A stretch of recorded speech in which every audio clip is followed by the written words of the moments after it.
I sweat a lot. I sweat so much that this is what my hat looks like on a 68-degree day. So I decided to order a sweat test, and the one I chose is from Levelen. There's a few different options out there. Pretty simple though. They send you a little packet in here, and all it is the instructions on how to perform the test. Comes with a card which you input the temperature, the humidity, what you weigh before and after your activity, and then a gauze patch that you attach onto your arm while you do your activity, and then tweezers and a vial to take it off and send it in. And then you package everything back up, send it off, and you should get results in about a week.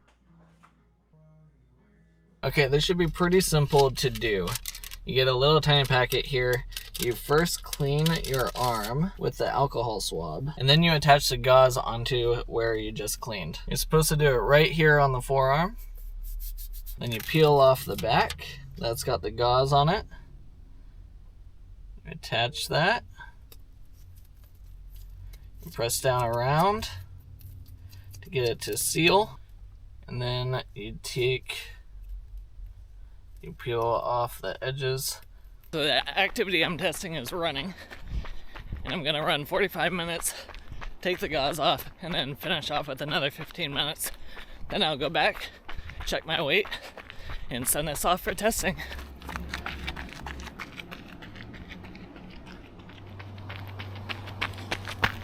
Got about another 20 minutes of running, but this thing is soaked, so now I can take it off.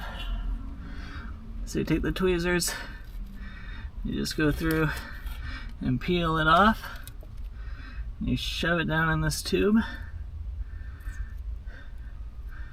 Yummy. Then you seal the tube, and then that is what you ship out. Once you're done with your activity, then you go ahead and you fill out the rest of the information on the card. So your ending weight, temperature, humidity, and then you take that card and you take your sample and you put it in the prepaid envelope. And then you can send it out, and hopefully we'll get the results back in about a week. 1 week later. All right, results are in, so let's take a look at the sweat profile and see what is going on for me. Now remember, my sweat profile is not the same as your sweat profile. There's such a huge variance between different people's sodium loss rate and sweat rate.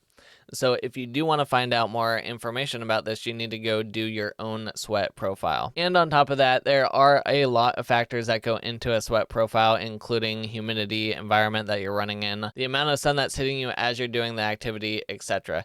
So there is a lot of variance in these. The whole point of this for me is to get kind of a good baseline so that I know what I'm working with, and to understand my own body a little bit more. So when you get your report, it's actually a pretty interesting report. There's quite a bit of information here, and we will go through mine right now. So just as I predicted, I sweat a lot, and this is saying I sweat 1.55 liters per hour, which is in the upper 67th percentile of sweat rates that they've tested. And when you know how much you sweat in certain conditions, then you know how much fluids that you need to take to try to get ahead of it.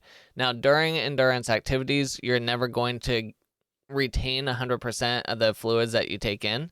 You're never going to be able to catch back up, but knowing your sweat rate, at least you can try to minimize the long-term damage so that you can go further over a longer period of time. So for me to try and keep up with my sweat rate, I would need to be drinking about 34 to 39 ounces of water per hour. So that's over a liter of water per hour. Now, as we look here, it says my sweat concentration was severe, and on their scale, it's a level 5, which is pretty much what I was kind of expecting, but it's also higher than I would think too. So sodium loss is 2,646 milligrams per hour.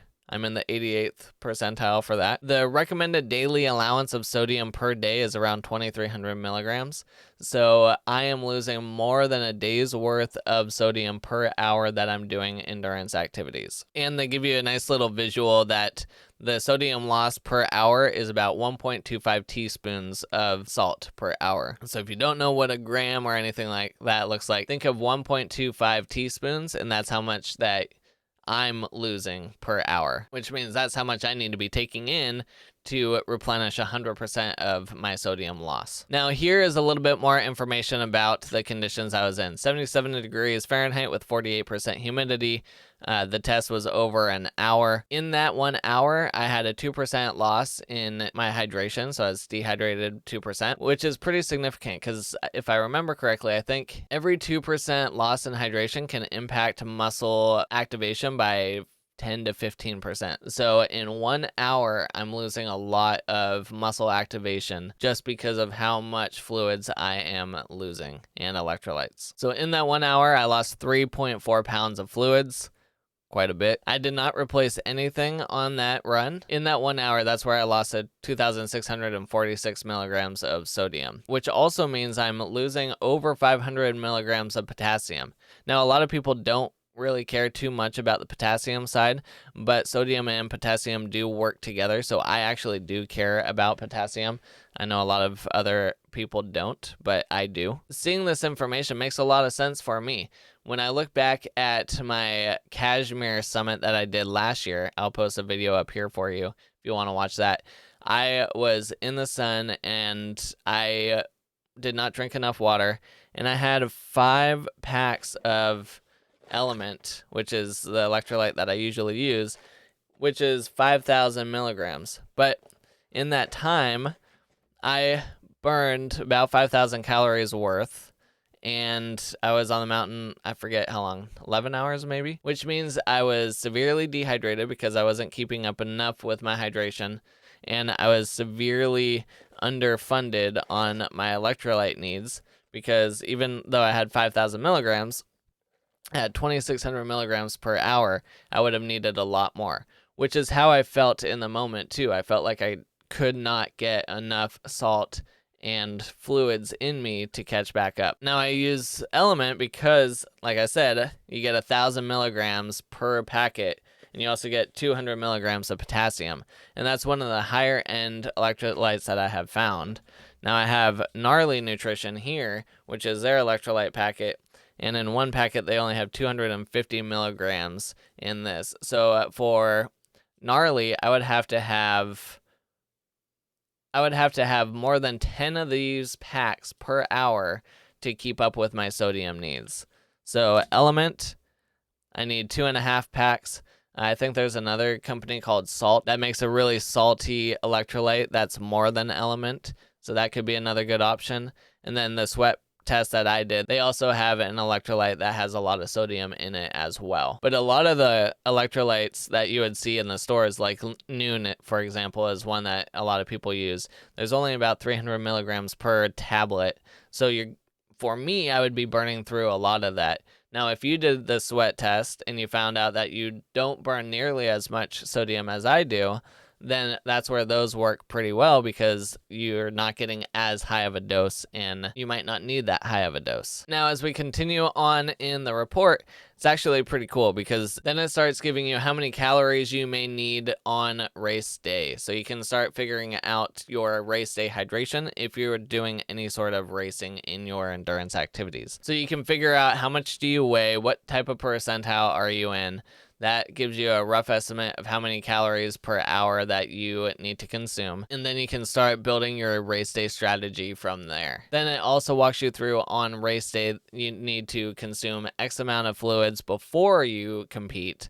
And then during competition, this is what you need to consume. This is how many electrolytes you need to consume, etc. So this makes a lot of sense for me because it's saying that I need to be preloading before events, which is why I don't like running in the mornings because I feel too dehydrated when I wake up to be able to go for a run. And my muscles and everything don't seem like they want to work quite the way that they do midday. So usually first thing in the morning, I drink 1 Element in my water and I get that hydration game going. And then by midday, that's when I feel ready to rock and roll. And that's when I do a lot of my endurance activities. So just getting confirmation from a test like this that I need to preload on a hydration strategy before doing any type of event confirms with what I already kind of figured out on my own, that I need to wake up, get my hydration game going, then I can get after it. Because sometimes I wonder, am I just being a little baby in the morning and I want to wait till later and I would totally be fine running in the morning? Or is it legit that I need to wait a little bit later in the day? And it appears based off of this test that that might be pretty accurate. So if I do have any early morning races, then I need to get up earlier to pregame before I get going on the race. Then on the last page of the document gives you some important notes in talking about best ways for you to hydrate in general. So overall, this was a very eye-opening experience, and I really enjoyed it. I think the test was only 129, and now I have information that I can work with from here. I used Levelen, but there's quite a few different options out there. There's also some labs that you can go to in person that just wasn't available for me. So I would say if you sweat a lot, this could give you some really valuable information. And I am a sweater. As you saw earlier, I was completely drenched just talking to you on the camera here. So I knew I needed to have a different sort of strategy for my hydration game. And now I know a decent idea of where to start and how much electrolytes I need to be getting in every single day. In the wintertime when it's cooler out, I'm not going to be burning through this much sodium, but it's in the 50s and I'm still sweating like crazy, so I'm still going through a lot of sodium. And if I weighed myself before and after on runs and I can see, hey, I lost 2 pounds, then from there I can do the math and figure out exactly how much sodium I need for that. So then I start recovering better, feeling better on my endurance activities, just overall have a much better strategy for my hydration game. So if you enjoyed this video, hit the like button, subscribe to the channel. There are links down in the description for Levelen and for Element, which is an electrolyte that I use. Check those out, and we will see you in the next video.